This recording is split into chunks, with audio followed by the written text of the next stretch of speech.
ತುಂಬ ಜನ ಹೊಸ ಕ್ರಿಯೇಟರ್ಸ್ ಈ ಒಂದು ತಪ್ಪನ್ನ ಮಾಡ್ತಾರೆ. ಅದು ಏನಂದರೆ ಸ್ಕ್ರಿಪ್ಟ್ ಬರೆದೇನೆ ವಿಡಿಯೋನ ಮಾಡೋಕ್ಕೆ ಟ್ರೈ ಮಾಡ್ತಾರೆ. ಆ ರೀತಿ ವಿಡಿಯೋ ಮಾಡೋದ್ರಿಂದ ಏನಾಗುತ್ತೆ ಅಂದರೆ ನಿಮಗೆ ಯಾವ ಪಾಯಿಂಟ್ಸ್ ಮಾತಾಡಬೇಕು, ಏನು ನಾಲೆಜ್ ಕೊಡಬೇಕು, ಓಕೆ, ಆ ಟಾಪಿಕಲ್ಲಿ ಏನೇನು ಇಂಪಾರ್ಟೆಂಟ್ ಪಾಯಿಂಟ್ ಇದಾವನ್ನ ಹೇಳೋದನ್ನೇ ಮರ್ತು ಬಿಡ್ತಾರೆ. ನಿಮ್ಮದಲ್ಲಿ ಮೈಂಡಲ್ಲಿ ಏನು ಬರುತ್ತೆ ಅದನ್ನೇ ಹೇಳ್ತಾರೆ. ಬಟ್ ನೀವು ಎಷ್ಟು ಚೆನ್ನಾಗಿ ಮಾತಾಡ್ತಾರೆ ಅಂದ್ರೆ ಇಂಪಾರ್ಟೆಂಟ್ ಇರಲ್ಲ, ಏನು ವ್ಯಾಲ್ಯೂಬಲ್ ಇನ್ಫಾರ್ಮೇಷನ್ ಕೊಡ್ತಾರೆ ಅಂದ್ರೆ ಇಂಪಾರ್ಟೆಂಟ್ ಇರುತ್ತೆ. ಅದಕ್ಕೆ ಅಂದರೆ script is very important.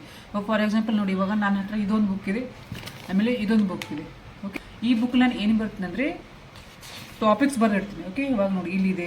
Okay, next ಇಲ್ಲಿದೆ, ಮೇನ್ ಟಾಪಿಕ್ಸ್ನ ಬರಿತೀನಿ. ಓಕೆ, ಬಟ್ ಇನ್ನೊಂದು ಬುಕ್ಕಲ್ಲಿ ಏನು ಮಾಡ್ತೀನಿ, ಕ್ಲಿಯರ್ ಆಗಿರೋ ಡಿಟೇಲ್ ಆಗಿರೋ ನಾನು ಏನು ಮಾಡ್ತೀನಿ ಅಂದರೆ ಇಲ್ಲಿ ನೋಡಿ, ಈ ಬುಕ್ಕಲ್ಲಿ ನಾನು ಏನು ಮಾಡ್ತೀನಿ ಸ್ಕ್ರಿಪ್ಟ್ನ ಫುಲ್ ಡೀಟೇಲಾಗಿ ಬರ್ತೀನಿ. ನೋಡಿ ಇವಾಗ ಇಲ್ಲಿ ಬರೆದಿದ್ದೆ ನಾನು ಇವಾಗ. ಓಕೆ, ಇಲ್ಲಿ ನೋಡ್ಬೋದು ನೀವು ಇವಾಗ. ಓಕೆ, ಈ ಥರ ನಾನು ಬರೆದಿಟ್ಕೊತೀನಿ. ಈ ಥರ ಬರೆದ್ರೆ ಏನಾಗುತ್ತೆ ಅಂದರೆ ನಿಮಗೆ ವಿಡಿಯೋ ಮಾಡೋಕ್ಕಿಂತ ಮುಂಚೆ ನಿಮ್ಮ ಮೈಂಡಲ್ಲಿ ಒಂದು ಗ್ರಾಫ್ ಬಂದುಬಿಡುತ್ತೆ. ನಾನು ಯಾವ್ದು ಮಾತಾಡಬೇಕು, ಹೇಗೆ ಮಾತಾಡಬೇಕು, ಓಕೆ, ಎಷ್ಟು ಎಕ್ಸ್ಪ್ಲೇನ್ ಮಾಡಬೇಕು, ಆಮೇಲೆ ನೋಡೋರಿಗೆ ಯಾವ್ದು ಇಂಟ್ರೆಸ್ಟ್ ಇರುತ್ತೆ, ಯಾವ ಪಾಯಿಂಟ್ನ ಚೆನ್ನಾಗಿ ಮಾತಾಡಬೇಕು, ಯಾವ ಪಾಯಿಂಟ್ ಸ್ವಲ್ಪ ಕಡಿಮೆ ಮಾತಾಡಬೇಕು, ಎಲ್ಲ ಗೊತ್ತಾಗುತ್ತೆ ನಿಮಗೆ. ಒನ್ ಟೈಮ್ ನೀವು ರಿಹರ್ಸಲ್ ಮಾಡಿ, ಓಕೆ, ಆಮೇಲೆ ವಿಡಿಯೋ ಮಾಡಿ. ಓಕೆ, ಅದಕ್ಕೆ ಏನು ಮಾಡಿ ಅಂದರೆ ಸ್ಕ್ರಿಪ್ಟ್ ಬರೆದೇ ಯಾರು ವಿಡಿಯೋ ಮಾಡೋಕ್ಕೆ ಹೋಗ್ಬೇಡಿ. ಓಕೆ, ಮೊದಲಿಗೆ ಹೊಸ ಬಿಡ್ತಾರೆ, ಯಾರು ನೋಡೋಕ್ಕೆ ಹೋಗಲ್ಲ. ಅದರಲ್ಲಿ ಸ್ಕ್ರಿಪ್ಟ್ ಬರೀದೇನೆ ಏನಾದರೂ ವಿಡಿಯೋ ಮಾಡಿದ್ರೆ ಬೇಕಾರಾಗಿ ಕಾಣುತ್ತೆ. ಓಕೆ, ಯಾರು ನೋಡೋಲ್ಲ. ಮೇನ್ ಇಂಪಾರ್ಟೆಂಟ್ ಪಾಯಿಂಟ್ಸ್ನ ಬರೀರಿ. ಇಂಪಾರ್ಟೆಂಟ್ ಪಾಯಿಂಟ್ಸ್ಗೆ ನಿಮಗೆ ಮಾತಾಡೋಕ್ಕಾಗಿಲ್ಲ ಫುಲ್ ಡೀಟೇಲಾಗಿ ಬರೀರಿ. ಓಕೆ, ನೀವೇನಾದ್ರು ವಿಡಿಯೋ ಮಾಡ್ತಾ ಮಾಡ್ತಾ ಏನಾಗುತ್ತೆ ಅಂದರೆ ನಿಮಗೆ ಸ್ವಲ್ಪ ಮೈಂಡಲ್ಲಿ ಸ್ಟೋರ್ ಆಗುತ್ತಲ್ಲ, ಅವಾಗ ನೀವು ಪಾಯಿಂಟ್ ವೈಸ್ ಬರ್ಕೊಂಡ್ಬಿಟ್ಟು ನೀವು ಆರಾಮಾಗಿ ಡೀಟೇಲಾಗಿ ಮಾತಾಡ್ಬೋದು. ಬಟ್ ಸ್ಟಾರ್ಟಿಂಗ್ಲಿದ್ದು ಏನು ಅನಿಸುತ್ತೆ ನಿಮಗೆ ಪಾಯಿಂಟ್ ವೈಸ್ ಬರೆದು ನೀವು ಮರ್ತು ಹೋಗ್ತದೆ. ನೀವು ಡೀಟೇಲಾಗೆ ಬರ್ಕೊಳ್ಳಿ, ಏನು ಇಶ್ಯೂ ಇಲ್ಲ. ಓಕೆ, ಪಾಯಿಂಟ್ ವೈಸ್ ನಿಮಗೆ ಬರ್ಬಿಟ್ಟು ಮಾತಾಡೋಕ್ಕಾಗಿಲ್ಲ ಅಂದ್ರೆ ನೀವು ಡೀಟೇಲಾಗೆ ಬರ್ಕೊಳ್ಳಿ. ಇವಾಗ ನಾನು ಸಹಿತ ಡೀಟೇಲಾಗಿ ಬರ್ತೀನಿ. ಓಕೆ, ಪಾಯಿಂಟ್ ವೈಸ್ ಬರೋಕ್ಕೆ ಹೋಗಲ್ಲ ನಾನು. ಪಾಯಿಂಟ್ ವೈಸ್ ಬರೆದ್ರೆ ಏನಾಗುತ್ತೆ ನಾನು ಸ್ವಲ್ಪ ಸಮ್ ಪಾಯಿಂಟ್ಸ್ನ ಮಿಸ್ ಮಾಡ್ತೀನಿ. ಓಕೆ, ಸಮ್ ವರ್ಡ್ಸ್ನ ನಾನು ಮಿಕ್ಸ್ ಮಾಡ್ತೀನಿ. ಅದಕ್ಕೆ ನಾನು ಮುಂದೆ ಡೀಟೇಲಾಗಿ ಬರ್ಕೊತೀನಿ. ಓಕೆ, ಡೀಟೇಲಾಗಿ ಬರೆದ್ಬಿಟ್ಟು ನಾನು ವಿಡಿಯೋ ಮಾಡ್ತೀನಿ. ಅರ್ಥ ಆಯ್ತಲ್ಲ? ನೀವು ಏನು ಮಾಡಿ ಅಂದರೆ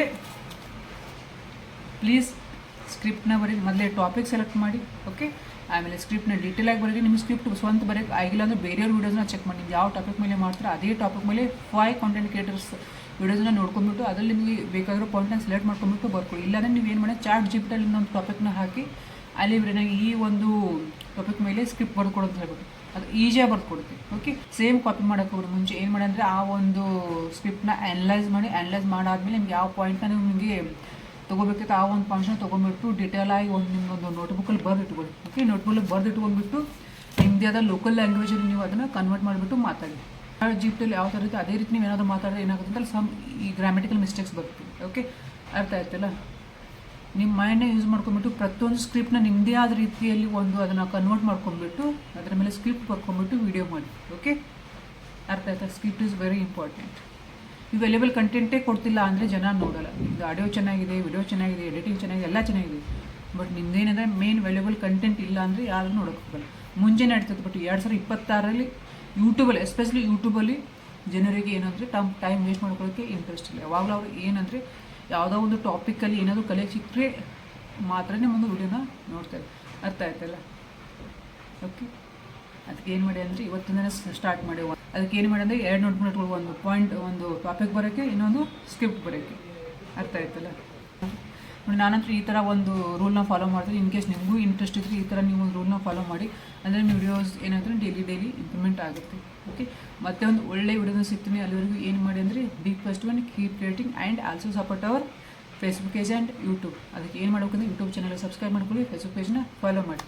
ಓಕೆ, ಬಾಯ್.